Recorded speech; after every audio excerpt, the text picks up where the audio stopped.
Hey everyone and welcome back to Storytime. In this video we're going to be looking at the subreddit r/IDontWorkHereLady, where people mistake random customers for actual employees. If you enjoy these types of videos, then do consider subscribing so that you never miss out on another one. But for now, let's sit back, relax, and enjoy some funny Reddit stories.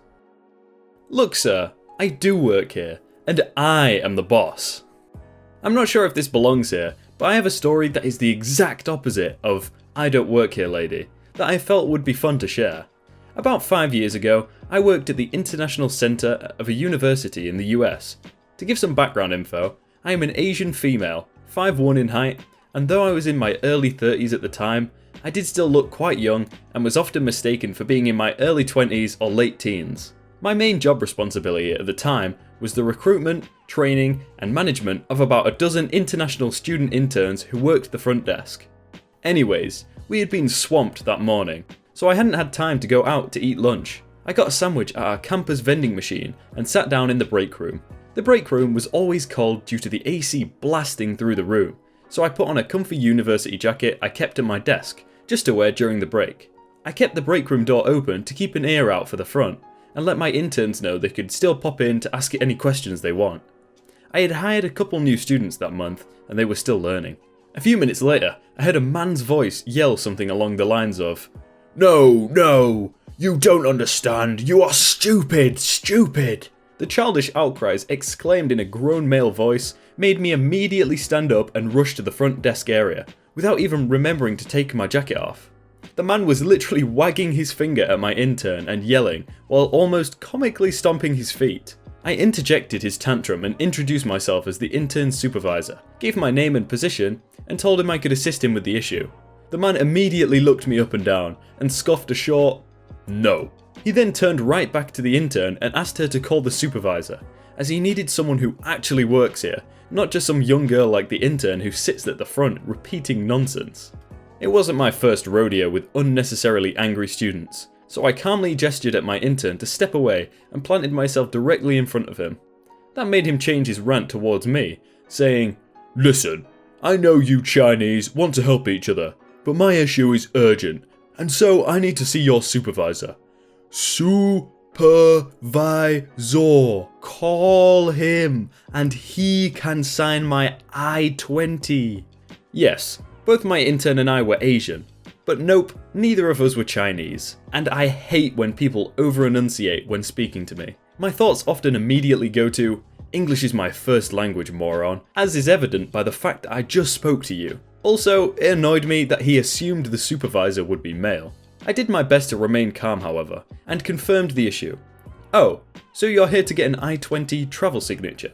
If you go online and submit the form, you will— No, goddammit, you don't understand, he screamed. He then proceeded in a rapid rant, saying that I must get a real staff member who actually works there, instead of giving him the same instructions again, because he needed it signed now, because he wanted to go out of town tonight, and surely the school didn't want to make him, a student who pays such high tuition, to have to come back on campus just to get a signature before he leaves the country after his road trip. Do I know how much money he gives to the school? He asked. Do little girls from China even understand how expensive his luxury trip was, he wondered. Get the man who can actually help him in here, he demanded. More background info.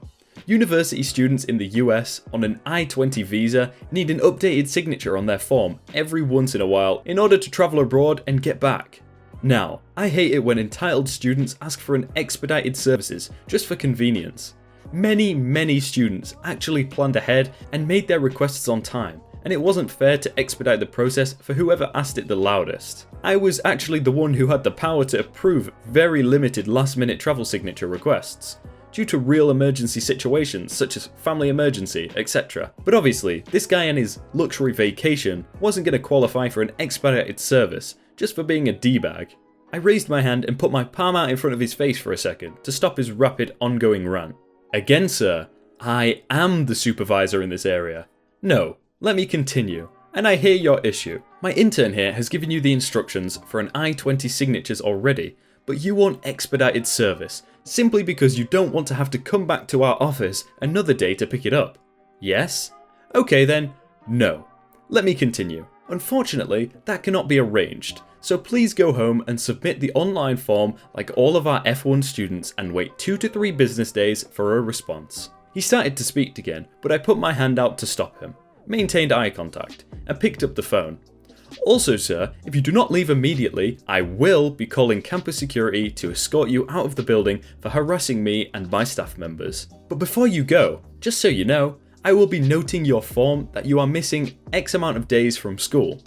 Note that you must maintain your full-time student status for your visa. As you have kindly told us your planned week of absence, please be ready to submit documentation of why this was an excused absence from your classes. Lastly, do not insult my staff again, or you will be banned from entering this office again. He stood there, stunned for a few seconds, then started to say something again, but I then proceeded to dial the number on the phone. I couldn't remember the campus security extension, so I was actually pressing random numbers. And so he ran out. This may have not been the best solution ever to a yucky situation, but this was actually the first time I kicked a student out of the office, so I was a bit shaken up about it. The best part of the story though, is what happened next. My boss at the time, white female in her 40s, walked in a few minutes after, and asked me to come talk to her. I thought I was in trouble for some reason, but she actually asked me instead if everything was okay, because she had met a rude international student outside. Apparently, the rude man had run into my boss outside, and he had asked her if she happens to know who is the boss of the girl in there, and if she knew how he could talk to him. My boss had said that she was the supervisor of the woman who works in there, and asked if she could help. The man apparently said something along the lines of how she then needed to find him the man highest up in the chain, because his issue demanded real work. He was rude enough that my boss actually did call campus police to escort him out of the campus property. She told me that next time, the moment he raises his voice, I do not need to even engage in conversation, but can just kick him out immediately, as he was forewarned that this is what will happen next time. I'm not a client here, lady. This happened over 10 years ago, but reading all these stories made me remember this horrific experience. It's not exactly retail, but I think it's worth telling. As a high schooler, my school made you do a work-study day. Super mandatory. I thought I could do a work-study at the job I already had, a vet's office. But I found out the day before that I wasn't allowed. Luckily, my dad was able to get me into a shadowing position at some branch of his company. I show up and I'm put into the care of Veronica, the program director. I'm supposed to shadow her working for the Adult Community Outreach Program.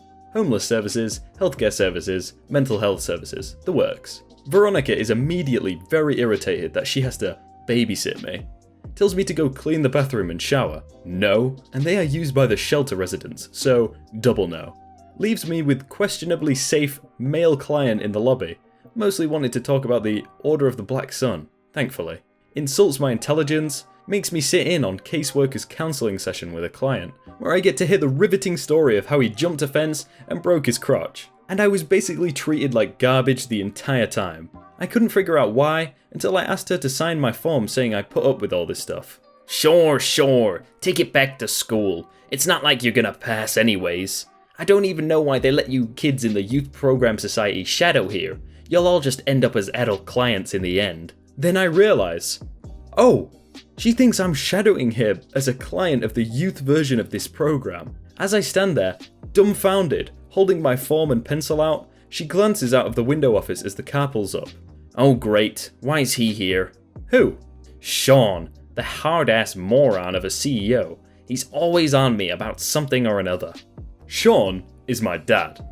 I let her drone on and keep insulting my dad alongside all of their youth clients who I'm feeling really sorry for. And then I wait until my dad walks past reception and is walking towards her office. Daddy! I run up and give him a hug. Hi kiddo. I turn around to face Veronica with the biggest smile on my face and watch her go ghost white. Did you have fun today? Uh-huh. My dad thanks Veronica for letting me shadow her and we go into the car. I immediately go full tattletale mode like a 4-year-old because, oh my god, woman. The kids from the program are shadowing you because they want to choose a career path to help others like themselves. And you treat them like that? Veronica works at a hotel now. That is like the perfect ending. Just, Veronica works at a hotel now. Hey everyone, I hope you're all having a really good day and that you enjoyed that video. If you did, then please leave a like on it as it really helps out a lot. If you want to see some other videos, then click on screen right now. My playlists are also in the description, so click on one of those if you want to watch a certain series. But for now, thank you again and I will see you tomorrow.